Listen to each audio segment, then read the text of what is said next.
الحمد لله رب العالمين والعاقبة للمتقين والصلاة والسلام على أشرف الأنبياء والمرسلين سيدنا محمد وعلى آله وصحبه أجمعين أما بعد فأعوذ بالله من الشیطان الرجیم بسم اللہ الرحمن الرحیم۔ محترم عزیز بہنوں اور بھائیوں، ابھی آپ نے تلاوت سماعت فرمائی۔ یہ تقریباً ایک چھوٹا سا رکوع آدھا رکوع ہے اور پھر ایک پورا رکوع ہے۔ تو سبق ہمارا بالکل حسب سابق حسب معمول ہی ہے، لیکن جو ہے وہ یہ رکوع چھوٹے ہیں، آیات بھی بہت چھوٹی ہیں۔ آپ دیکھ رہے ہیں کہ ایک ہی صفحے کے اوپر تقریباً آپ کو کوئی جو ہے 26 27 28 آیات ہے، چھوٹی چھوٹی آیات ہیں۔ کون سا تھوڑا سا ہم پیچھے سے کنیکٹ کر لیتے ہیں، اعادہ کر لیتے ہیں۔ یہ وہ مقام ہے جب تخلیق آدم کے وقت اللہ تعالیٰ نے فرشتوں کو خطاب کیا اور تخلیق آدم علیہ السلام کو تخلیق کیا، اور اس وقت جو ہے وہ ان کے سجدہ بھی انہوں نے کیا، اور سجدہ کرنے والوں میں سے جو ہے وہ ابلیس جو تھا اس نے انکار کیا۔ تو وہ مقام ہے، تو اللہ تعالیٰ نے اسے جو ہے وہ پوچھا کہ تم نے سجدہ کرنے سے یہ کیوں انکار کیا؟ تو اس نے پھر جو ہے اپنے غرور اور کبر اور فخر کا اظہار کیا کہ میں تو جو ہے وہ نار سے اور نوری مخلوق ہوں اور پیدا کیا گیا ہوں، اور تو نے اس مٹی سے کے پتلے سے جو ہے اس کو بنایا ہے آدم کو، اور میں یہ جو انفیریئر ہے اور یہ کمتر ہے، اور میں اس کمتر کو کیسے سجدہ کروں؟ بہرحال یہ وہ مکالمہ ہے جو وہاں پہ جو ہے وہ ذات باری تعالیٰ اور پھر شیطان نے سے جو وہ سوال جواب ہوئے، یہ وہ مقام ہے جس کا مطالعہ کر رہے ہیں۔ تو ہم نے اس کو تفصیل سے جو ہے وہ جو ہے پہلے بھی وہ دیکھا تھا، آگے جاری ہے چونکہ سبق، اس لیے ہم جو ہے نا اس کو دیکھتے ہیں کہ یہ جو رکوع تیسرا رکوع کا کچھ حصہ ہے اور آگے چوتھا رکوع ہے۔ تو اس میں قصہ و آدم و ابلیس پچھلے رکوع سے چل رہا ہے، جو ہے وہ چلا آ رہا ہے۔ تو اب جو ہے اس کو یعنی یہ ایک پورے کا پورا مارکہ خیر و شر کا بیان ہے یہاں پہ۔ تو اللہ تعالیٰ نے جو ہے اس کو تخلیق کیا، جو ہے اور جن ابلیس کو بھی اور انسان کو بھی، لیکن اس نے جو ہے وہ ایک ولن کا رول اختیار کرنے کا جو ہے وہ فیصلہ کیا خود اختیاری سے اپنے تئیں ابلیس نے۔ تو پھر اس طریقے سے یہ خیر اور شر کی جو ہے یہ جو کردار ہیں، نمائندہ کردار جو ہے یہ معرض وجود میں آئے۔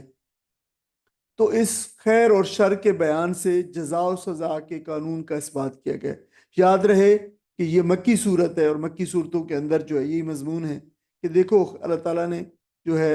اس پیدا تو کیا ہے ان دونوں کو، لیکن ایک نے جو ہے شر کا راستہ اختیار کیا اور دوسرے کو اختیار دے دیا کہ چاہے تو شر کا راستہ اختیار کرے چاہے خیر کا راستہ اختیار کرے، اور پھر بتایا کہ ان دونوں کا جو ہے وہ انجام کیا ہوگا۔ تو اس طریقے سے جزا و سزا کے قانون کی جو بات کی گئی ہے۔ حضرت آدم علیہ السلام کی تخلیق کا معاملہ ہم پڑھ رہے ہیں۔ حضرت آدم علیہ السلام کے سامنے فرشتوں نے جو سجدہ کیا اور شیطان نے انکار کیا، اس کو بھی ہم دیکھا رہے ہیں، اور اس انکار پر اللہ تعالیٰ نے شیطان کو یعنی ابلیس کو مردود قرار دے دیا، راندہ درگاہ جو ہے اپنے دربار سے اس کو جو ہے وہ مردود قرار دے دیا۔ تو پھر ابلیس نے جو ہے آج کے ہم انشاءاللہ سبق میں پڑھیں گے کہ ابلیس نے تا قیامت جو ہے وہ مہلت زندگی کی درخواست کی جو اللہ تعالیٰ نے جو ہے قبول کر لی، اور پھر اس نے اعلان کیا کہ میں ابلیس جو ہے وہ نسل آدم کو جو ہے ہمیشہ گمراہ کرتا رہوں گا۔ اور پھر اللہ تعالیٰ نے فرمایا کہ ٹھیک ہے، جتنے بھی یہ بہکے ہوئے اور مضل یعنی ضلالت اور گمراہی میں تیرے راستے پہ چلنے والے جو ہوں گے، ان کا انجام ان لوگوں جیسا نہ ہوگا جو میرے راستے پہ چلیں گے، ان دونوں کا انجام مختلف ہوگا۔ اس جو ہے بات کو بیان کیا گیا ہے، اور جزا و سزا کے مزید دلائل کے لیے جو ہے تاریخی دلائل جو ہے وہ ان کے لیے قوم لوط اور اس کے انجام کا ذکر ہے، اور دوسری قوموں کا بھی آگے جو ہے ذکر آئے گا۔ تو ہم نے سبق کی طرف جو آتے ہیں، قالا۔ اب دیکھیں یہ جب بھی کالا کالو آتا ہے تو یہ ضرور ذہن میں رکھیں گے یہ کس نے کہا، مطلب تو ہے کہا، لیکن جو ہے یہ مکالمہ چل رہا ہے، تو مکالمے میں یہ بات ضرور مد نظر رہنی چاہیے کہ کون کہہ رہا ہے یہ بات۔ تو یہ کالا سنگولر ہے، جو ہے ہم جس کے سیاق سے اس کے سباق سے بھی پتہ چل جاتا ہے کہ یہ ابلیس کہہ رہا ہے۔ ابلیس نے کہا رب، اصل میں تو یہ لفظ تھا ربی، اے میرے رب، قال ربی فانذرنی، پس انذرنی، مجھے مہلت دے، مجھے تو مہلت دے۔ یہ جو انذرا ینذرو انذارن ہوتا ہے یہ مہلت دینے کے معنی، یہ وہی لفظ ہوتا ہے جو نظرا جو ہوتا ہے دیکھنے کے معنی، لیکن اس کی جو بات فورتھ فارم ہوتی ہے اس کے معنی میں مہلت دینا ہوتا ہے۔ الا اس وقت تک کے معنوں میں آپ کو پتہ ہے الا آتا ہے، من الا یعنی یہاں سے لے کر یہاں تک، تو الا اس وقت تک یوم یبعثون اس دن تک، یبعثون جب اٹھائے جائیں گے۔ یہ ورب دیکھیں پیش سے شروع ہو رہا ہے تو یہ پیسے وائس ہے، اٹھائے جائیں گے، باسا اٹھانا، جیسے باست ہوتی ہے رسول کا اٹھانا، بعثت ہوتی ہے، تو یبعثون جب اٹھائے جائیں گے، یعنی لوگ اٹھائے جائیں گے، جس وقت لوگوں کے اٹھائے جانے کا دن جو ہے، ظاہر ہے یہ حشر کا دن جو ہوگا، جب حشر میں جمع کیے جائیں گے لوگوں کو اس دن تک،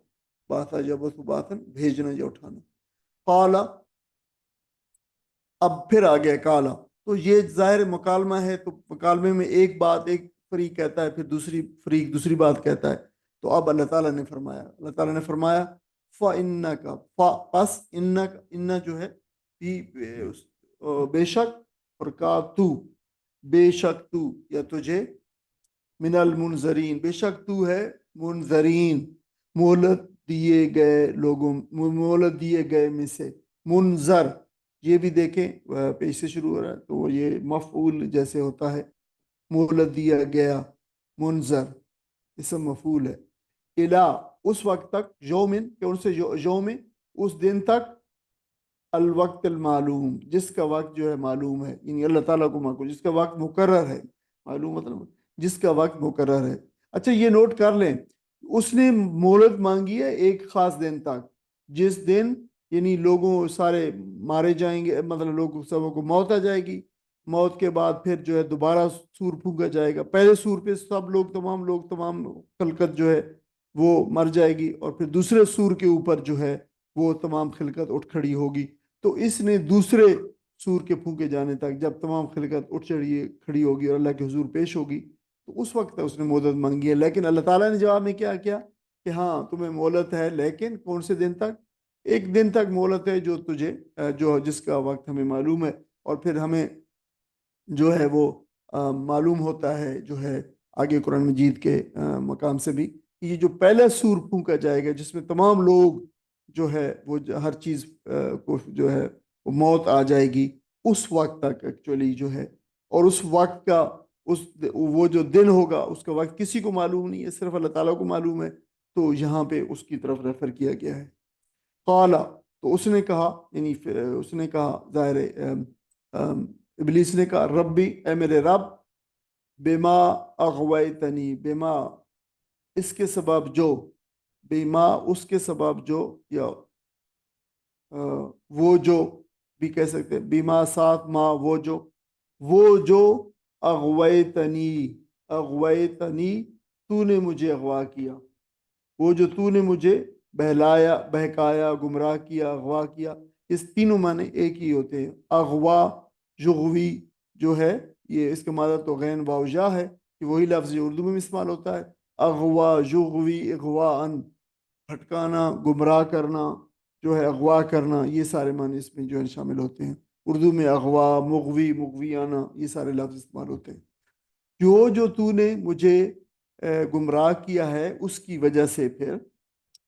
لَأُزَيِّنَنَّ لَأُزَيِّنَ یہ دیکھیں پہلے یہ لام زبر لا جو ہے ایک لفظ ہے، اور یہ لام جو ہے جو پہلے لام زبر لا آتا ہے، یہ لام فتح، لام نصب، لام زبر، لام تاکید، مطلب ایک ہی سارے نام ہیں جس پہ زبر ہوتی ہے، تو یہ تاکید والا ہوتا ہے، تو یقینی طور پر لازمی میں ضرور زین ہوتا ہے کسی چیز کو مزین کرنا، اور ازین میں مزین کروں گا، آپ تو ضرور میں مزین کروں گا، اور ننا جو ہے نون کی پہ اوپر تشدید ہے، تو یہ بھی تاکید کا اسلوب ہے، تو بہت ان دو ڈبل تاکید کا اسلوب ہے، میں ضرور بہت ضرور بالضرور میں جو ہے مزین کروں گا، سجاؤں گا، بیوٹیفائی کروں گا، خوبصورت بنا کے پیش کروں گا، لہم ان کے لیے، یعنی اولاد آدم کے لیے، فی الارض زمین میں ان کے لیے میں بہت ہی چیزیں سجاؤں گا،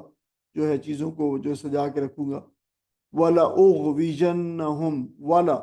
اور پھر دیکھیں واو جو ہے اور کے معنوں میں لام زبر لا، لازمی ضرور لام تاکید ہے،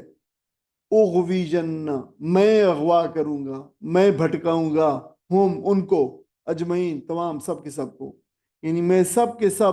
اولاد آدم میں سے سب کے سب کو میں پھر بھٹکاؤں گا، بہکاؤں گا، جو اغوا کروں گا۔ یہ جو لفظ اردو ہمارے ادب میں استعمال ہوتا ہے شیطان کا اغوا، تو شیطان کا اغوا سے مراد ہے شیطان کا بہلاوا، شیطان کا جو ہے وہ گمراہ کرنا، اللہ سوائے ان لوگوں کے، عبادک، عباد جو ہے بندے، کا تیرے، سوائے تیرے بندوں کی، اور خاص طور پہ کسی کے کچھ بندوں کی آگے خصوصیت بھی بیان کی گئی ہے، آگے آ رہی ہے، تو پھر ہم ترجمہ کریں گے سوائے تیرے ان بندوں کے، منہم مخلصین، ان میں سے، یعنی منہم ان میں سے، جو المخلصین جو مخلص ہیں، مخلص ہے جو خالص کی ہوئی ہے، مخلص وہ چیز ہے جو بالکل خالص کی ہوئی ہے، یعنی خالص، مخلص بندے کا خالص ہونا یہ ہے کہ وہ ہر چیز اپنی اس کی عبودیت، مراسم عبودیت جو ہیں، اپنی عبادتیں، اپنی ہر چیز اللہ کے لیے جو ہے، اللہ میں کے ساتھ کسی کو شریک نہ کرے، تو وہ بندہ مخلص ہے، خالص، اس نے اپنی عبادت، اپنی تمام کی تمام اطاعت کو خالص کر لیا ہے اللہ کے لیے، تو وہ مخلص ہے۔ تو یعنی شیطان کہہ رہا ہے کہ یہ جو بندے ہوں گے جو تیری طرف، تیرے ہی صرف بن کے رہیں گے، سوائے ان پہ میں باقی سب کو جو ہے میں اغوا کروں گا، مخلص چھانٹا ہوا یعنی خالص کیا ہوا۔ قالا، اللہ تعالیٰ نے آگے، آپ پھر اللہ تعالیٰ نے دوسرا ہے یعنی جواب ہے، اللہ تعالیٰ نے فرمایا ہاذا صراط، یہ ہے راستہ، یہ ہے راستہ، جو ہے یہ راستہ ہے کون سا؟ علیہ، جو میری طرف آتا ہے، علیہ میری طرف، اللہ ہے اور یا ہے، میرا راستہ ہے، یہ صراط علیہ، یہ میرا راستہ ہے، مجھ تک آتا ہے، مستقیم سیدھا، یعنی یہ وہ راستہ ہے جو میں نے ان کو بتایا، جو سیدھا راستہ صراط مستقیم، یہ سیدھا مجھ تک آتا ہے۔ ان بے شک عبادی میرے بندے، لیس لکا نہیں ہے لکا تیرے لیے، تیرے لیے نہیں ہے، میرے بندوں کے لیے، میرے جو بندے ہیں خالص تیرے لیے، ان کے اوپر نہیں ہے تیرے لیے، علیہم ان پر، سلطان کوئی اختیار۔ اچھا، سلطان ہم پہلے بھی بہت مرتبہ پڑھتے چلے آ رہے ہیں، بہت مرتبہ آیا ہے۔ سلطان کا مطلب غلبہ، قدرت، اختیار، نشانی، دلیل، معجزہ، سارے معنی ہوتے ہیں۔ تو اس میں پہلے 3 معنی ہو سکتے ہیں کہ ان پر تیرا کوئی غلبہ نہ ہوگا، ان پر تیری کوئی قدرت نہ ہوگی، ان پر تیرا اختیار نہ ہوگا، جو میرے بندے، اللہ تعالیٰ نے جیسے ارشاد فرمایا، اللہ سوائے ان لوگوں کے، من جو اتا اتا، یہ ہونا چاہیے تھا اتا، جو کہ اکٹھا لکھا گیا ہے تو الف کے نیچے زیر جو ہے وہ حذف کر دی گئی ہے، من اتا با کا، من اتا جو اتباع کریں گے تیری، کا تیری، سوائے ان لوگوں کے، یعنی تیرا اختیار صرف ان لوگوں پر ہوگا جو تیری اتباع کریں گے، تیری پیروی کریں گے، من الغاوین جو ہے گمراہ، یعنی گمراہ ہونے والوں میں سے، یہ وہی لفظ ہے غوا، یہ غوا، یغوی غوایتن، سیدھے راستے سے بھٹک جانا، اور اس کا جو فاعل ہے وہ غاون ہے،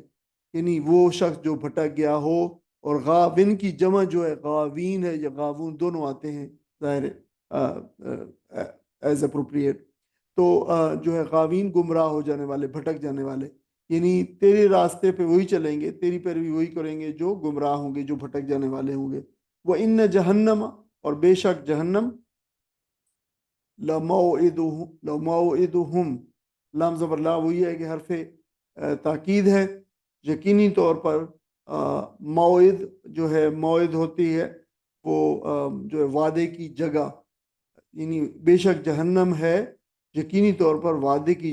جگہ، ہم ان سب کے لیے، ہم ان کے لیے، اجمعین سب کے سب، یعنی ان سب کے لیے، یہ جو گمراہ ہونے والے ہیں، تیرے پیچھے چلنے والے، تباہ کرنے والے، بے شک جہنم ہے ان کے وعدے کی جگہ۔ تو مراد کیا ہے کہ ان سب کو جو ہے ان کے لیے اللہ تعالیٰ کا وعدہ ہے کہ وہ ان کو جہنم کے اندر جو ہے وہ ڈالے گا۔ موعد جو ہے وہ وعدے کی جگہ ہوتی ہے، وعدے کا وقت بھی ہوتا ہے۔ میں پہلے بتا رہا ہوں کہ جو لفظ جو ہے ظرف ہوتے ہیں، جو ایڈورب ہوتے ہیں، ایڈورب 2 ہی قسم کا ہوتا ہے، یا ٹائم ایڈورب ہوتا ہے یا اسپیس ایڈورب ہوتا ہے، ظرف مکان یا ظرف زمان۔ تو یہ دونوں انٹرچینجبلی جو ہے ان کا معنی استعمال ہو سکتے ہیں. یعنی موعد کا مطلب وعدے کی جگہ بھی ہو سکتا ہے، وعدے کا وقت بھی ہو سکتا ہے. اسی لیے آپ کو پتہ ہے کہ موجودہ عربی کے اندر جب آپ اپوائنٹمنٹ لیتے ہیں تو اپوائنٹمنٹ کو موعد کہتے ہیں. ٹھیک ہے، فی موعد، تو آپ کی اپوائنٹمنٹ ہے تو مطلب ہے کہ آپ کا وقت جو ہے آپ کو دیا گیا ہے، تو وقت بھی مراد ہوتا ہے اور جگہ بھی، دونوں مراد ہوتے ہیں. ایڈورب پہ لہا ان کے لیے ہے،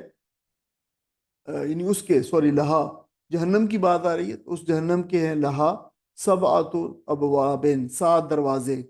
7 پھاٹک، 7 گیٹ ہیں اس کے. لکل بابن، ہر باب کے لیے، ہر باب کے جو ہے، منہم ان میں سے، ہر دروازے پہ، ہر دروازے کے لیے، جز ان مقسوم، جز جو ہے آپ کو پتہ ہے حصہ، کسی چیز کا جز حصہ، مقسوم جو چیز مقسوم کی گئی، تقسیم کی گئی ہے. تو ہر دروازے کے لیے ہے ایک تقسیم شدہ حصہ، یعنی ان لوگوں میں سے، یعنی جہنم والے جو ہوں گے ان کے تقسیم شدہ حصہ ہے. مطلب کیا ہے کہ ہر دروازے سے اسپیسیفائڈ ہیں لوگ اس جہنم والے میں، کہ کون سے لوگ جہنم کے کس دروازے سے داخل ہوں گے، یہ اسپیسیفائڈ ہے لوگوں میں سے، یعنی ان کا جو ہے وہ ہے. مقسوم تقسیم کیا گیا، قسمہ سے ہے، قسمہ یقسم و قسمن، تقسیم کرنا کے معنوں میں آتا ہے اردو میں. یہ جو ہے قسم، قسم، قسمت، اقسام، یہ سارے لفظ. قاسم تقسیم کرنے والا، نبی صلی اللہ علیہ وسلم کا نام مبارک بھی ہے. نبی صلی اللہ علیہ وسلم انا قاسم، میں تقسیم کرنے والا ہوں. یہ جو ہے وہ اس کے کوئی ترجمہ ساتھی آیات کا پڑھ دیں. اس نے عرض کیا میرے رب یہ بات ہے تو پھر مجھے اس روز تک کے لیے مہلت دے جب کہ سب انسان دوبارہ اٹھائے جائیں گے. فرمایا اچھا تجھے مہلت ہے اس دن تک جس کا وقت ہمیں معلوم ہے. وہ بولا میرے رب جیسا تو نے مجھے بہکایا اسی طرح اب میں زمین میں ان کے لیے دل فریباں پیدا کر کے ان سب کو بہکا دوں گا. ان کے لیے دل فریبیاں پیدا کر کے ان سب کو بہکا دوں گا، سوائے تیرے ان بندوں کے جنہیں تمہیں ان میں سے خالص کر لیا ہو. فرمایا یہ راستہ ہے جو سیدھا مجھ تک پہنچتا ہے، بے شک جو میرے حقیقی بندے ہیں ان پر تیرا بس نہ چلے گا. تیرا بس تو صرف ان بہکے ہوئے لوگوں ہی پر چلے گا جو تیری پیروی کریں، اور ان سب کے لیے جہنم کی وعید ہے. یہ جہنم جس کی وعید پیروان ابلیس کے لیے کی گئی ہے، اس کے 7 دروازے ہیں، ہر دروازے کے لیے ان میں سے ایک حصہ مخصوص کر دیا گیا ہے. جزاکم اللہ خیر.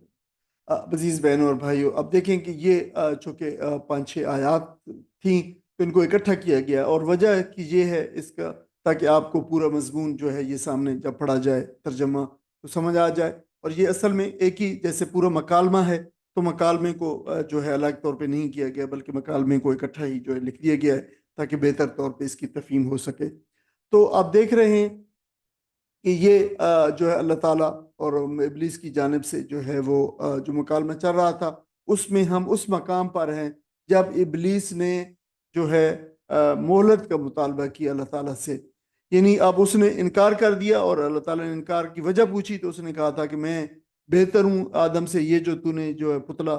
میں جو جان ڈالی ہے یہ خاکی ہے اور میں نوری ہوں اور میں بہتر ہوں، تو میں جو ہے نہیں کروں گا. تو اللہ تعالیٰ نے اسے راندہ درگاہ کرا دیا، تو مردود ہے اور تیرے اوپر لعنت ہے. اور جو ہے وہ اللہ تعالیٰ نے، تو اب بجائے اس کے کہ وہ اس نافرمانی پہ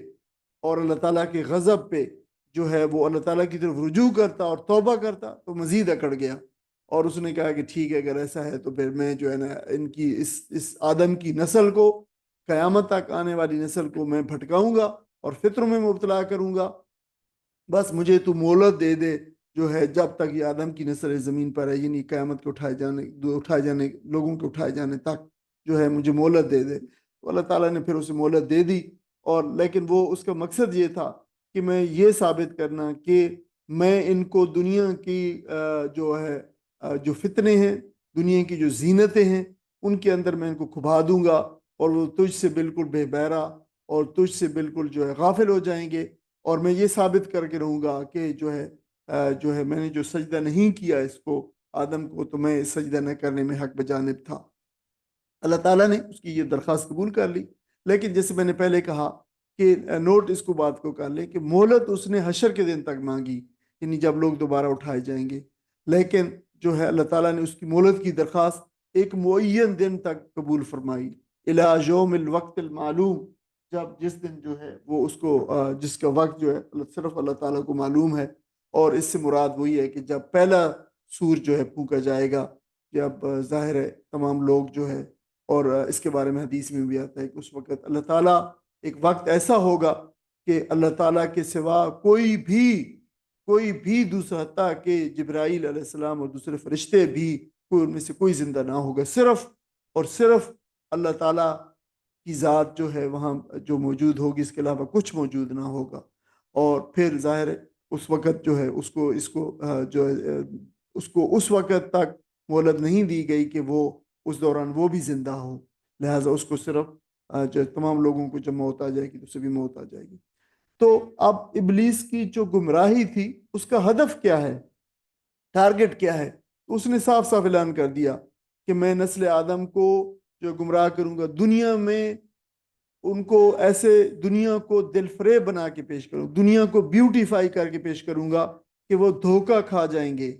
اور دھوکہ کھا کر دنیا کے اندر اس طرح کھپ جائیں گے، دنیا کے اندر اس طرح جو ہے اپنے آپ دنیا کو طاری کر لیں گے، دنیا میں اس طرح مگن ہو جائیں گے کہ تجھے بھول جائیں گے اور تیرے نافرمان ہو جائیں گے۔ تو یہ اور دنیا کی جو لذتیں ہیں اور دنیا کے جو عارضی فوائد ہیں اور دنیا کی جو ٹمپٹیشنز ہیں اور منافع، ان کے اندر جو ہے وہ کھپ جائیں گے، اسی کے اندر جو ہے وہ اپنی ساری کی ساری توانائیاں، اپنی زندگی اسی کے اندر کھپا دیں گے، اور آخرت کی ذمہ داریوں کو اور خلیفہ ہونے کی ذمہ داریوں کو، ایک وائسٹرینٹ جو اللہ نے بنایا ہے اس کی جو ذمہ داریاں کی لگائی ان کو وہ بھول جائیں گے۔ ہاں، اس نے یہ ضرور اقرار کیا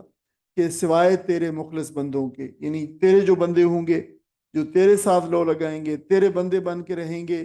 اور تیری جو ہے وہ احکام کو مد نظر رکھیں، ہاں ان پہ میرا جو ہے میری کوشش، ان پہ میرا کوئی بس نہ چل سکے گا۔ تو اللہ نے جواب میں جو ہے یہ بتایا کہ یہ توحید کا راستہ ہے، میں نے دکھا دیا ہے، اور جس راستے سے تو بنی آدم اور بنی آدم کو گمراہ کرنے کی دھمکی دے رہا ہے، کوئی ٹیڑھا راستہ نہیں ہے، بلکہ یہ سیدھا اور بڑی ہموار شاہراہ ہے ہدایت کی۔ اور اگر ہم دیکھیں کہ جو پچھلی آیت کے اندر بھی فرمایا کہ صراطن، اگر پچھلی آیت جو ہم نے گزری ہے اس کے ساتھ یہ صراطن علیہ مستقیم کو اگر دیکھیں تو پھر سمجھ آ جاتی ہے کہ اللہ تعالیٰ سے مکمل اخلاص کے ساتھ،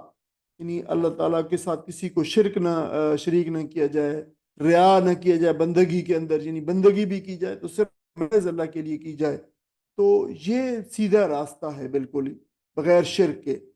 تو اللہ تعالیٰ نے فرمایا کہ جو بندے مجھ تک پہنچنا چاہیں گے اگر اسی راستے کو اختیار کریں گے، مجھے مانتے ہوئے، میرے ساتھ شریک نہ کرتے ہوئے، تو پھر فرمایا کہ شیطان ابلیس تو ان پر غلبہ نہ پا سکے گا۔ اس واضح اور روشن شہراہ کو چھوڑ کر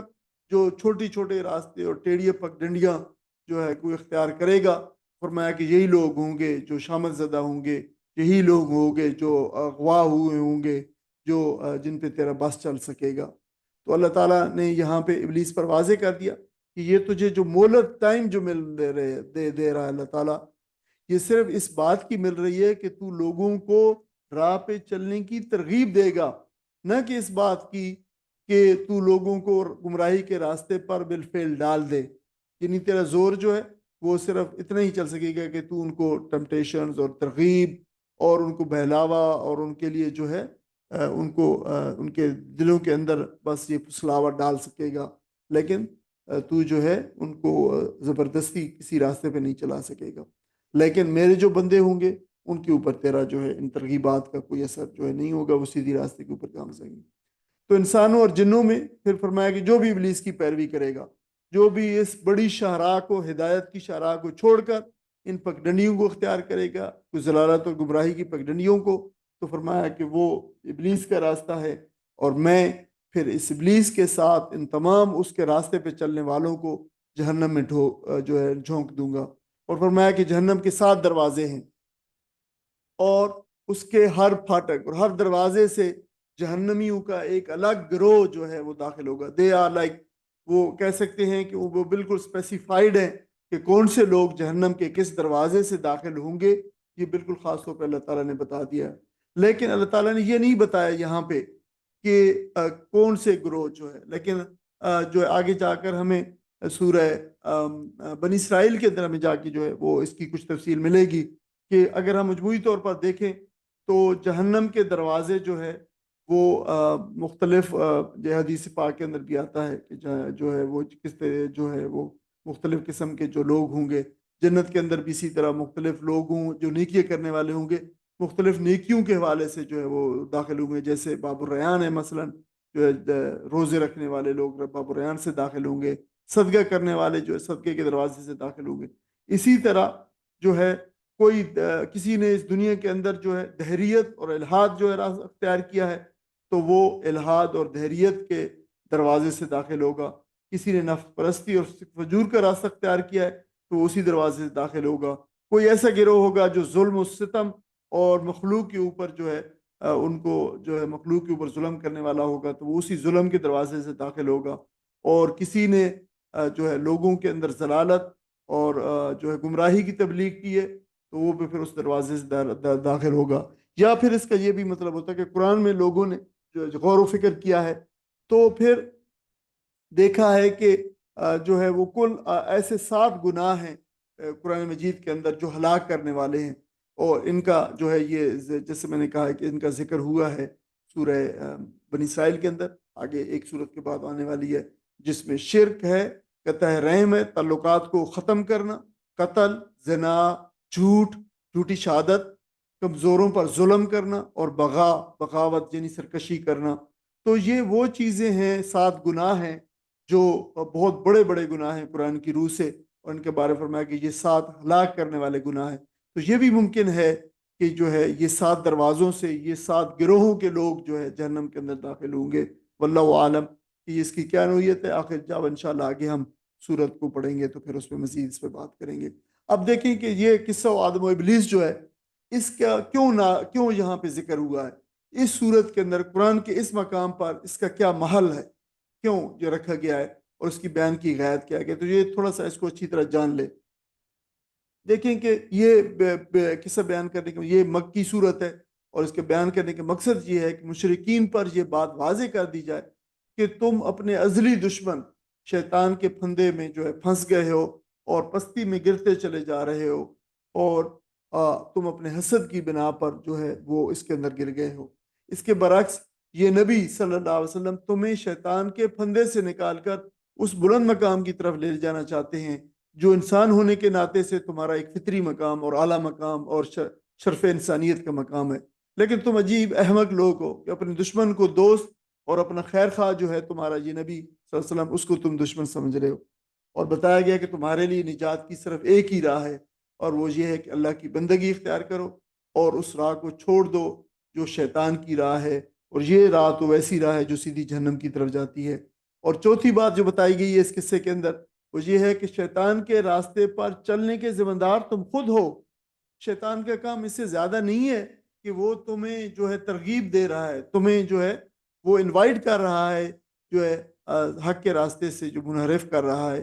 اور اس سے تم دھوکہ جو ہے کھانا تمہارا اپنا فعل ہے، تم خود جو ہے اس راستے پہ پھر چل رہے، اور اس کی ذمہ داری بھی پھر تمہارے اوپر اپنے آئے گی، تمہارے اس فعل کی you will be responsible for your own actions. تو یہ بھی سورت میں یہاں پہ بتایا گیا ہے۔ آگے پھر اگلی آیت میں بتایا گیا ہے ان المتقین، ان بے شک ڈیفینیٹلی متقین جو متقی لوگ ہوں گے، نیک لوگ ہوں گے، فی جنات و عیون، جنات جو ہے جنت کی جمع ہے، جنت کے لفظ لغوی معنی باغ ہیں، یعنی وہ باغوں میں ہوں گے، گارڈنز میں، وہ عیون اور چشموں میں ہوں گے۔ عیون جو ہے عین کی عین ان کی جمع ہے، عیون چشمے۔ ادخلو ان سے کہا جائے گا ادخلو ہا، یہ ہا جو ہے جنت کی طرف ریفر کر رہا ہے، ادخلو داخل ہو جاؤ، ہاں اس میں اس جنت میں داخل ہو جاؤ، بسلام آمین آمینین، بسلام سلامتی کے ساتھ، بازر بھی مطلب ساتھ، سلام سلامتی، امن کے ساتھ اور سلامتی کے ساتھ، جو ہے آمین جو ہے سلامتی کا مطلب وہی ہے، سلامتی یعنی امن کے ساتھ. وَنَزَعْنَا، اور ہم جو ہے نکال دیں گے، کھینچ دیں گے، نکال دینا. نزع جو ہے آپ کو پتا ہے، نزع جو ہے یہ نکالنا، کھینچنا. یہ موت کے وقت جو کیفیت ہوتی ہے نزع کی کیفیت، جس میں روح کو کھینچا جا رہا ہوتا ہے، نکالا جا رہا ہوتا ہے، تو وہ بھی نزع اسی لیے کہتے ہیں کہ اس میں روح کو نکالا جا رہا ہوتا ہے جسم سے. نزع ینزو نزن، نکالنا، کھینچ لینا. اور ہم نکال دیں گے ہم معافی، وہ جو صدورہم، ان کے صدور میں ہے. صدور صدر کی جمع، چیسٹ، سینہ، دل. جو ان کے دلوں میں ہے ہم وہ نکال دیں گے ان سے، ان کے دلوں سے. من، اچھا وہ اس کو پھر آگے بتایا گیا وہ کیا چیز ہے جو نکالے گا اللہ تعالیٰ دلوں سے، یعنی جنت والے کے لوگوں. من غل، یہ جو غل ہے وہ نکال دے گا. یہ دیکھیں یہ غل جو ہے اردو میں، عربی میں معروف لفظ ہے. قدورت، اچھا قدورت ہے، کینہ ہے، بغض ہے، جو ہے یہ کسی کے لیے ill فیلنگ رکھنا جو ہے یہ غل ہے. یعنی کسی بھی شخص کے لیے، دوسرے شخص کے لیے keeping all the time bad feeling, ill feeling, یہ جو ہے کہلاتا ہے جو ہے غل ہے. اچھا ایک چیز اور ہوتی ہے غل کے موقع، ایک یہ ہوتا ہے کہ آپ کے ساتھ کسی نے کچھ ایسا معاملہ کیا ہے، وقتی طور پر آپ کو کسی کے خلاف جو ہے غصہ آیا ہے، تو وہ جو ہے غل نہیں ہے. تو غل ہوتا ہے کہ کنٹینیوسلی کسی کے دل میں جو ہے بری فیلنگ رکھنا، تو یہ غل کہلاتا ہے. کینہ اسی لیے اس کو کہتے ہیں. کینے کے اندر آپ کو پتا ہے کہ خود بخود یہ چیز شامل ہوتی ہے، یا بہت زمانے سے یہ بندہ اپنے دل میں اس کے خلاف یہ فیلنگ رکھتا ہے. آپ کو پتا ہے اونٹ کے بارے میں کہا جاتا ہے یہ بڑا کینہ پرور جانور ہے. اونٹ اس لیے کہ اگر آپ اونٹ کے ساتھ کوئی بدتمیزی کریں، اونٹ کے ساتھ کوئی اس کو ماریں یا کچھ کریں، دشمنی کریں، تو وہ he remembers for very long period of time. وہ آپ کو یاد رکھے گا کہ اس شخص نے مجھے جو ہے وہ چھیڑا ہے، اس نے مجھے مارا ہے، اس نے مجھے نقصان پہنچایا ہے. تو وہ بہت لمبے عرصے تک آپ کہیں بھی چلے جائیں، واپس آئیں، آپ کی شکل تبدیل ہو جائے، وہ رکھتا ہے. تو یہ غل ہوتا ہے. تو اللہ تعالیٰ فرما رہا ہے کہ جنت والوں کے جو دلوں سے اللہ تعالیٰ غل کو یعنی پیوریفائڈ ہارٹس ہوں گے بالکل. وہ کیا ہوگا؟ اخوانن، وہ برادرز، جو بھائی ہوتے ہوئے. اخوانن، دیکھیں کہ جو تنوین ہے نن، یہ ان کی حالت بتا رہی ہوتی ہے، ان کی یہ حالت ہوتے ہوئے. تو کون سی حالت؟ اخوان، اخوان کی حالت ہوتے ہوئی، وہ بھائیوں کی حالت ہوتے ہوئے وہ بیٹھیں گے، یعنی وہ ہوتے ہوئے ہوں گے بھائی ہوتے ہوئے. اللہ سرورن، سرور جو ہے سریر کی جمع ہے، سریر میں نا بیڈ جو ہے وہ بیڈز کے اوپر، اور جو ہے وہ جو تخت ہوں گے، تختوں کے اوپر جو ہے وہ بیٹھے ہوئے ہوں گے بھائی بن کر. متقابلین، متقابل، مقابل ہو کر ہوتے ہوئے، ایک دوسرے کے آمنے سامنے ہوتے ہوئے جو ہے. یہ تقابلا، یہ تقابل و تقابلن، سکس فارم آف دا ورب جو ہے یہ جو ہوتی ہے تفاعل، باب تفاعل، و جو ہے وہ باب تفاعل، تقابل اسی طرح اسے وزن پہ ہے، آمنے سامنے. اور یہ اردو کا معروف لفظ ہے تقابل، تقابل کرنا، مقابلہ کرنا، آمنے سامنے، یعنی وہ بیٹھے ہوئے ہوں گے. لا یمسہم، یہ مسا چھونا، پہنچنا، نہ پہنچے گی انہیں، فیہا اس میں یعنی جنت میں، نصبن، کوئی بھی تکلیف. اچھا نصب بہت ہی کثیر المعانی جو ہے وہ لفظ ہے، اس کے بڑے معنی ہوتے ہیں. ایک معنی اس کا نصبا، صاد کی زیر کے ساتھ نصبا جو ہے تھک جانا ہوتا ہے، جبکہ معروف معنی جو اس کا ہوتا ہے نصبا، گاڑنے کے معنی ہوتا ہے. نصب العین، وہ چیز جو آنکھوں کے سامنے گڑی ہوئی ہو.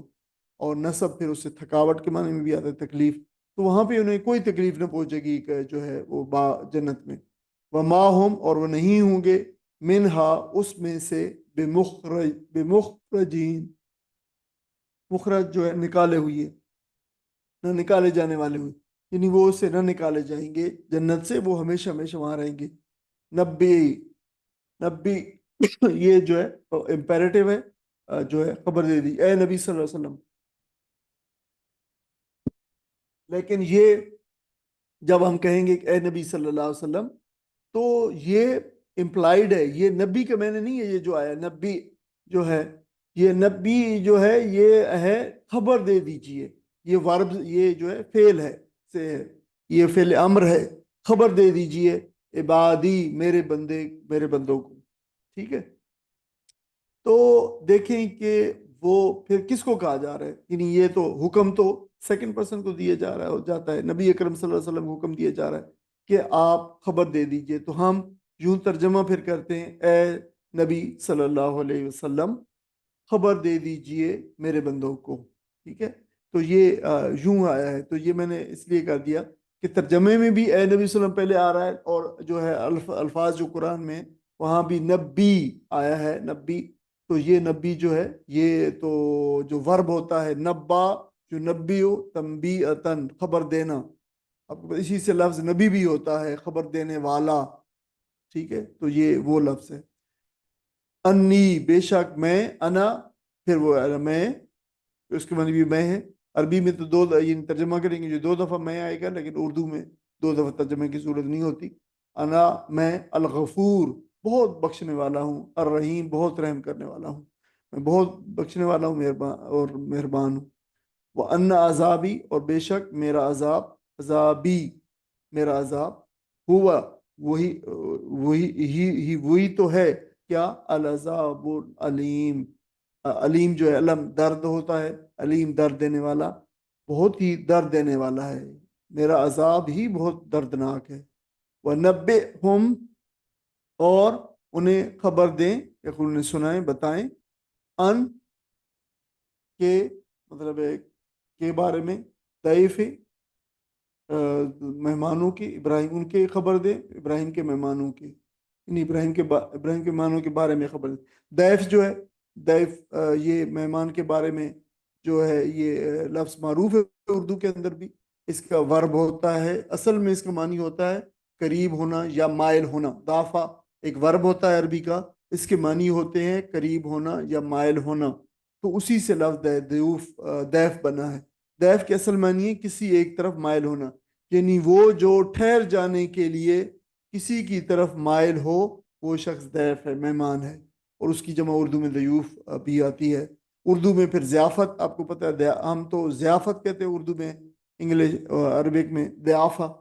دعات سے، لیکن ہم اردو میں ضیافت، اضافت تعلق اور نسبت کی وجہ سے، اور اضافی یہ بھی اردو میں اسی سے استعمال ہوتے ہیں۔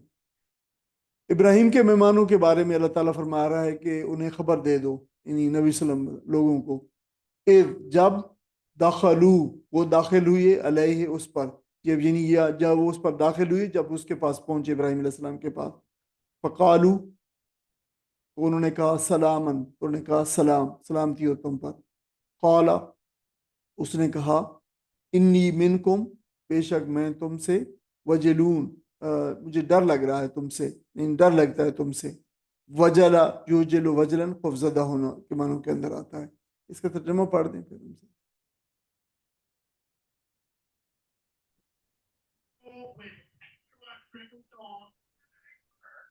بخلاف اس کے متقی لوگ باغوں اور چشموں میں ہوں گے، اور ان سے کہا جائے گا کہ داخل ہو جاؤ ان میں سلامتی کے ساتھ بے خوف و خطر، ان کے دلوں میں جو تھوڑی بہت کھوٹ کپٹ ہوگی اسے ہم نکال دیں گے، وہ آپس میں بائی بائی بن کر آمنے سامنے تختوں پر بیٹھیں گے، انہیں نہ وہاں کسی مشقت سے پھالا پڑے گا اور نہ وہ وہاں سے نکالے جائیں گے۔ اے نبی صلی اللہ علیہ وسلم میرے بندوں کو خبر دے دو کہ میں بہت درگزر کرنے والا اور رحیم ہوں، مگر اس کے ساتھ میرا عذاب بھی نہایت دردناک عذاب ہے۔ اور انہیں ذرا ابراہیم علیہ السلام کے مہمانوں کا قصہ سناؤ، جب وہ آئے اس کے ہاں اور کہا سلام ہو تم پر، تو اس نے کہا ہمیں تم سے ڈر لگتا ہے۔ جزاک اللہ خیرن۔ اب جو ہے یہ پہلے جو ہے وہ اہل جہنم کا ذکر ہوا تھا، اب دیکھیں کہ اوپر جو ہے یہ اہل جنت کا جو ہے ذکر ہوا ہے، اور ایک فوری تقابل ہے اور موازنہ ہے، بالکل سملٹینیس کنٹراسٹ ہے، تو یہ قرآنی اسلوب ہے، جب ایک چیز بتائی جاتی ہے تو دوسری بھی بتائی جاتی ہے، اس لیے کہ انسان بالعموم جو ہے اس کمپیریزن کے اندر چیزوں کو بہت اچھا طریقے سے سمجھ سکتا ہے۔ تو ابلیس اور اس کی پیروی کرنے والوں کے انجام کرنے جو بتایا گیا، اس کے بعد اب بتایا جا رہا ہے کہ جو لوگ اللہ تعالیٰ کے مخلص بندے ہوں گے، اللہ تعالیٰ کی اتباع اور پیروی کریں گے، تو وہ جو ہے ان کے ساتھ اللہ تعالیٰ کیا معاملہ فرمائے گا، وہ باغوں میں ہوں گے، چشموں میں ہوں گے، ابدی زندگی میں عیش و آرام میں ہوں گے، اور انہیں ہر طرف سے سلامتی کی جو ہے بشارت ملے گی، اور کسی قسم کی فکر جو ہے وہ نہیں ہوگی، اور اللہ تعالیٰ کی نعمتوں سے جو فیض یاب ہوں گے۔ اس دنیا میں انسانوں کے مزاج کا اختلاف ایک بالکل فطری اختلاف ہے، اور جہاں بھی لوگ کہیں پہ اجتماعیت کے اندر اکٹھے ہوں گے، گھروں کے اندر، رشتوں کے اندر، تو انتہائی مہذب اور تعلیم یافتہ حضرات بھی باہم آپس میں شکر رنجی اور مزاج کی ناموافقت کا شکار ہو جاتے ہیں، اور یہ بالکل دیکھا گیا ہے ہر جگہ کے اوپر، ہر اجتماعیت کے اندر، معاشروں کے اندر، گھروں کے اندر، رشتوں کے اندر، خاندانوں کے اندر یہ بالکل یہ چیز ہوتی ہے۔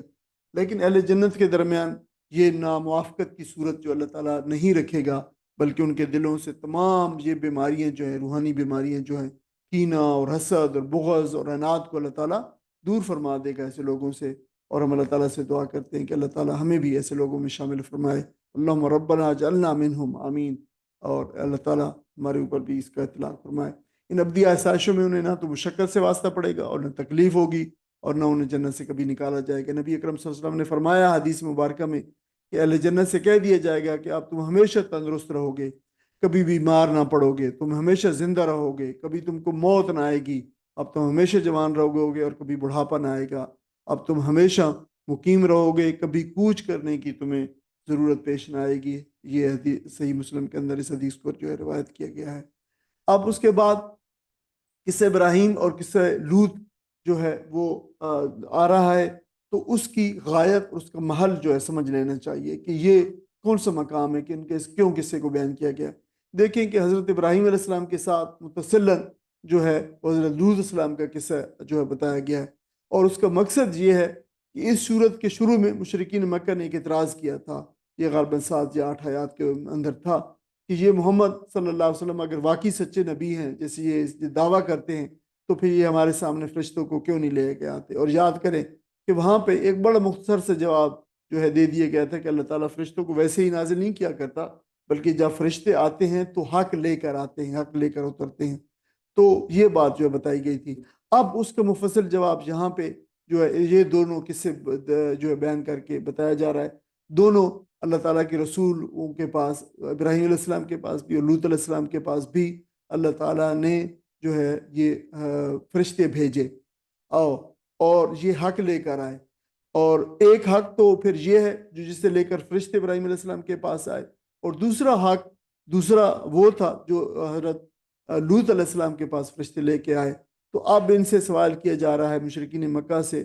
کہ تم ان میں سے دونوں میں سے کون سا حق جو ہے تمہارے اوپر فرشتے لے کر تمہارے سامنے آ سکتے ہیں؟ ابراہیم والے حق کے تو ظاہر ہے تم اس لائق نہیں ہو، نہ ابراہیم علیہ السلام کے درجے پہ ہو، تو کیا اب حق کے ساتھ فرشتوں کو بلوانا چاہتے ہو؟ وہ حق جو لوط علیہ السلام کے حق لے کر نازل ہوئی ہے، یعنی اللہ تعالیٰ کا عذاب لے کر نازل ہوئی ہے۔ تو یہ وہ بات بتائی گئی ہے۔ تو ابراہیم علیہ السلام کا واقعہ بالکل اختصار سے بیان کیا گیا ہے۔ ان کے پاس فرشتے انسانی شکل کے اندر، انہوں نے پھر جو ہے وہ فوری طور پر مہمان نوازی کے لیے بچڑا ذبح کیا، لیکن انہوں نے کھانے سے انکار کر دیا، تو آپ کو تھوڑا سا خوف محسوس ہوا، تو انہوں نے کہا کہ آپ ہم سے خوف نہ کھائیے، ہم اللہ تعالیٰ کے فرشتے ہیں، اور ہم ایک جو ہے وہ آپ کو بیٹے کی خوشخبری، علم والے بیٹے کی خوشخبری دینے آئے ہیں، اور آپ ڈر محسوس نہ کریں۔ اس کی تفصیل ہم پیچھے سورہ ہود کے اندر جو پڑھ چکے ہیں۔ یہ بات بتائی گئی، اور اس کا باقی حصہ جو یہاں پہ ہے، قالو، تو انہوں نے کہا فرشتوں نے، لا توجل، کہ تم ڈرو نہیں، وہی وجلا وہی لفظ ہے، ہم ڈرو نہیں، انا، بے شک ہم،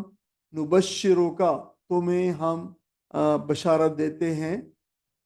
جو ہے بغلام علیم، ایک غلام لڑکے کی، علیم جو علم والا ہوگا، بہت،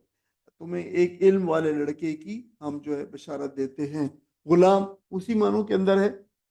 عربی میں، جو اردو میں غلام جو ہے صرف سلیوز کے معنوں میں استعمال ہوتا ہے، لیکن عربی میں جو غلام ہے وہ سلیو کے معنوں میں بھی ہے، لیکن زیادہ اس کا جو ہے نوجوان لڑکے کے اوپر، جو مرد ہو، خادم ہو، یعنی اس کے اوپر بھی اصطلاح اس کا ہوتا ہے، نوکر کے اوپر بھی ہوتا ہے،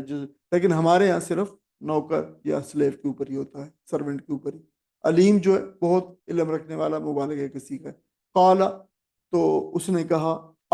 بشرتمونی، کیا، بشرتمونی، کیا تم بشارت دیتے ہو مجھے، کیا تم بشارت دیتے ہو مجھے، الا، اس حالت میں، ان کے اس پر کہ میں مسنی مجھے چھو گیا ہے پہنچ گیا ہے الکبر کبر مجھے بڑھاپا پہنچ گیا ہے، یعنی تم مجھے اس حالت میں خوشخبری دے رہے ہو کہ مجھے بڑھاپا آ گیا ہے. فَبِمَا تُبَشِّرُونَ، اب یہ جو لفظ ہے فَبِمَا، یہ قرآن میں اسی جگہ پہ آیا ہے صرف،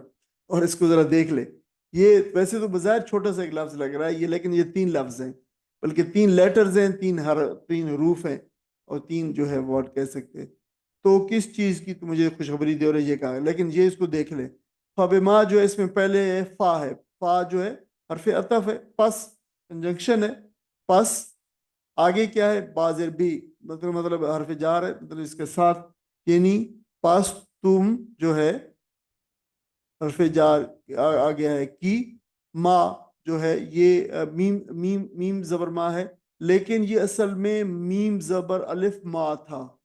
جو ما استفامیہ ہوتا ہے کیا جس کے معنی ہوتے ہیں وہ تھا، اور حرف جار کی وجہ سے الف جو ہے اس کو حذف کر دیا گیا. تو ما کے معنی جو ہے کس یا کیا ہوتا ہے. تو کیا تم پس کیا تم جو ہے تبشرون بشارہ دیتے ہو، تو کیا تم بشارہ دیتے ہو، کس چیز کی بشارہ دیتے ہو، یہ کہا گیا. قالون نے کہا بشرنا، ہم جو ہے بشارہ دیتے ہیں کا تم کو بالحق کے حق کے ساتھ، یعنی حق کے ساتھ سچی بشارت دے رہے ہیں. فلا تکن، اور نہ ہو جا، من القانتین جو ہے نا امیدوں میں سے، نہ ہو پیسیمسٹ جو ہوتے ہیں، نہ ہو جا جو ہے نا امیدوں میں سے. قانتا یا قنوتو، قنوتا نا امید ہونا، یعنی نا امید نہ ہو. قال، اس نے کہا ابراہیم صلی اللہ علیہ وسلم نے کہا وَمَن يَقْنُتْ، اور جو بھی جو ہے وہ ابراہیم نے کہا کہ ومن، اور کون، یقنت، کون ہوتا ہے نا امید ہوتا ہے، وہ جو، یعنی کون نا امید ہوتا ہے، فرمایا یعنی مطلب ہے کہ جو اصل میں یہ من وہ ہے وہ جو نا امید ہوتا ہے، من رحمت ربی ہی، اپنے رب کی رحمت سے جو نا امید ہوتا ہے، وہ کون ہوتا ہے، الا مگر دالون، جو گمراہ ہے. سو گمراہ لوگ ہی صرف اللہ تعالیٰ کی رحمت سے، جیسے شیطان جو ہے وہ گمراہ ہوا اور اللہ تعالیٰ کی رحمت سے مایوس ہو گیا اور جو ہے نکل بھاگا. قال، تو ابراہیم علیہ السلام نے کہا فما، تو کیا ہے، خطبکم، تمہارا معاملہ، تمہاری مہم، تمہارا جو ہے وہ جو آپ کہہ لیں کہ میٹر تمہارا. خطب جو ہے لفظ مہم کے لیے، حال کے لیے، حقیقت کے لیے، معاملے کے لیے، وہ جو خاص طور پر جو معاملہ زیر غور ہو، زیر بحث ہو، ٹاک آف دا ٹاؤن ہو، اس طریقے کی. تو فرمایا کہ تمہیں کون سی مہم درپیش ہے، تمہارا کیا معاملہ ہے. یعنی اگر یہ بات تو نہیں ہو سکتی کہ تم پورے گروپ کی صورت کے اندر مجھے بیٹے کی خوشخبری جو ہے دینے آئے ہو، یہ تو ایک فرشتہ بھی کر سکتا تھا، تو اتنے فرشتوں کا جو ہے وہ آنا، تمہارا کوئی معاملہ درپیش ہے تو کیا ہے.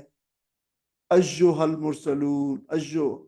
کہ یہ حرف ندا ہے، اس لفظ سے لوگوں کو خطاب کیا جاتا ہے، یا بھی ایڈ کیا جاتا ہے اس کے اندر پہلے، یا ایھا المرسلون، اور اسی طرح ایھا بھی کیا جاتا ہے، ایھا المرسلون، اے بھیجے جانے والو، یعنی تم بھیجے گئے ہو، مرسلون فرشتوں، اے فرشتوں،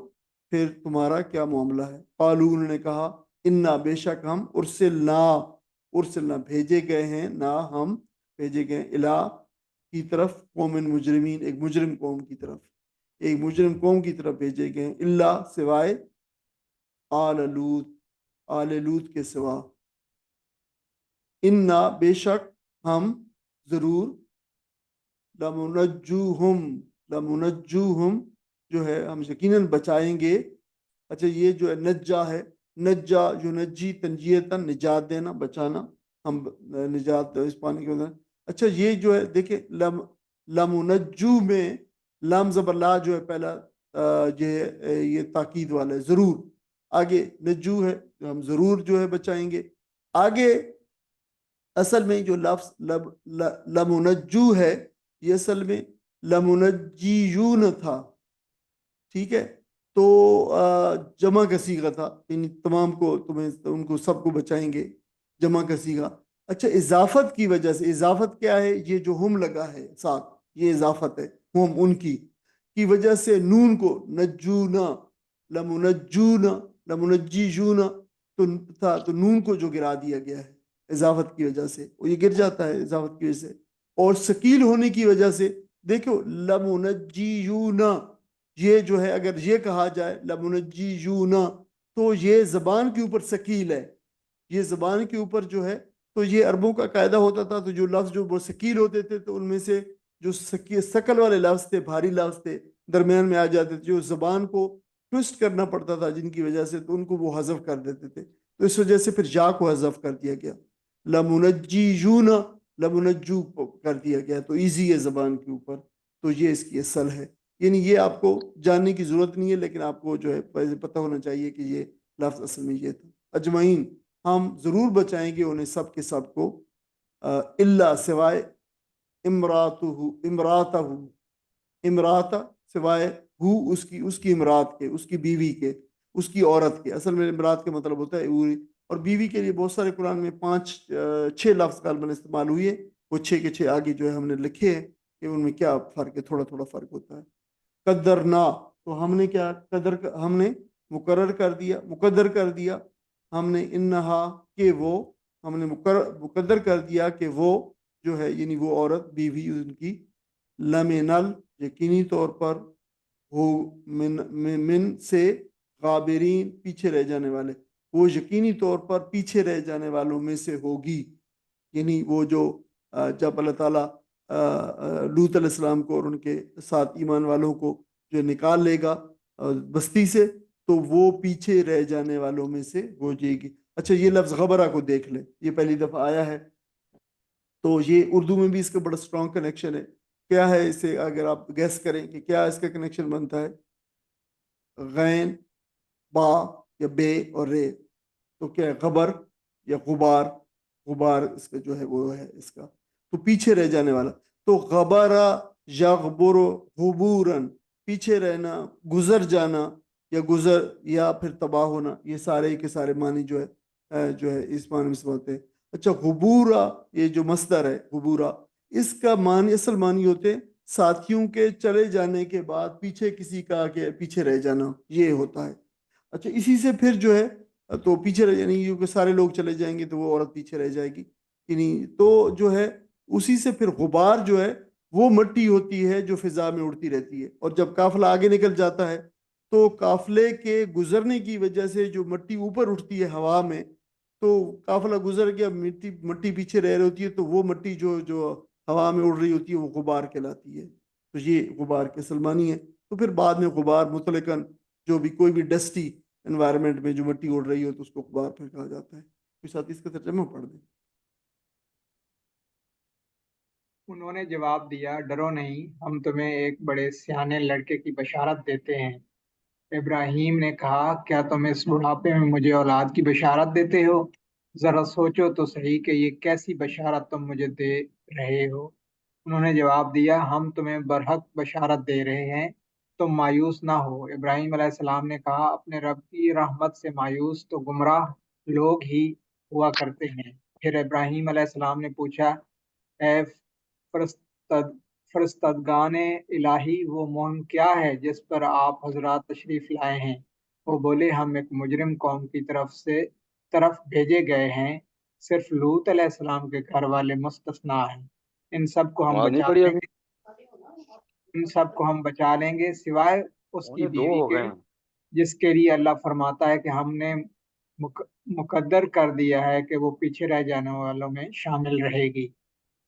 جزاک اللہ خیر۔ اب یہ فرشتوں سے ابراہیم علیہ السلام کا مکالمہ ہے، اور فرشتوں نے جو ہے ان کے تسلی کے لیے کہا کہ آپ ڈرے نہیں، ہم جو ہے فرشتے ہیں اور اللہ آپ کے پاس ایک بیٹے کی خوشخبری لے کے آئے ہیں، اور یہ بڑا علم والا ہوگا، تو اس کے اندر یہ بات خود بخود جو ہے یہ بشارت جو ہے اس کے اندر شامل تھی، ایک اشارہ کہ یہ لڑکا جو ہوگا یہ نبوت سے سرفراز ہوگا، یقینی طور پر نبوت جو ہے وہ یقینی علم کا اور بڑے علم کا ذریعہ جو ہے نبوت ہی ہے، تو یہ علم والا ہوگا، اور یہ بشارت حضرت اسحاق علیہ السلام کے بارے کے اندر تھی۔ حضرت ابراہیم علیہ السلام نے عذرائے تعجب فرشتوں سے پوچھا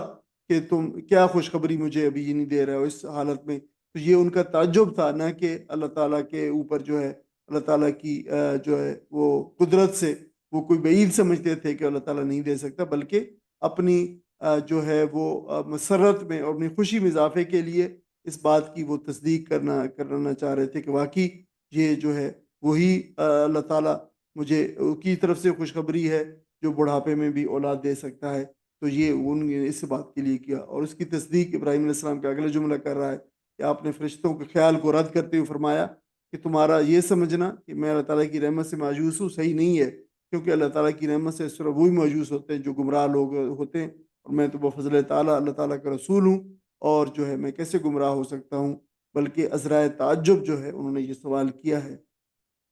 تو حضرت ابراہیم علیہ السلام کو بڑا جو ہے اندیشہ ہوا کہ یہ جو بہت سارے فرشتے، جب فرشتوں کی جماعت جو آئی ہے، تو انہوں نے پھر اس سے پوچھا کہ جو ہے انہیں اندازہ ہو گیا کہ فرشتوں کی جماعت اللہ تعالیٰ انسانی شکل میں کسی خاص حالات کے اندر ہی جو ہے بھیجا کرتا ہے. پوچھا کہ تمہیں کون سی مہم درپیش ہے؟ تو انہوں نے پھر بتایا کہ ہمیں جو ہے وہ ہمیں ایک مجرم قوم کی طرف بھیجا گیا ہے. تو دیکھیں کہ ان کا جواب یہی تھا کہ مجرم، انہوں نے یہ نہیں بتایا کہ لوط علیہ السلام کی قوم کی طرف بھیجے گئے ہیں، بلکہ ریفر کیا ہے ان کے عمل کی وجہ سے کہ وہ بڑی ان کے جرم کی طرف، وہ بڑی مجرم قوم ہے. اور ان کے ظاہر سے لگتا ہے کہ اس قوم کے جرائم کا جو ہے وہ پیمانہ اس قدر لبریز ہو چکا تھا کہ حضرت ابراہیم علیہ السلام کے سامنے ان کا نام لینے کی ضرورت ہی نہیں تھی. تو جب مجرم قوم کو بتاتا ہے، اور یہ حضرت ابراہیم علیہ السلام کے بالکل ساتھ ہی حضرت ابراہیم علیہ السلام جو ہے یہ ہیبرون خلیل یا فلسطین میں رہتے تھے، تو ساتھ ہی جو ہے وہ بالکل آپ کو پتہ ہے ڈیڈ سی کے کنارے جو ہے یہ شہر آباد تھے، سدوم اور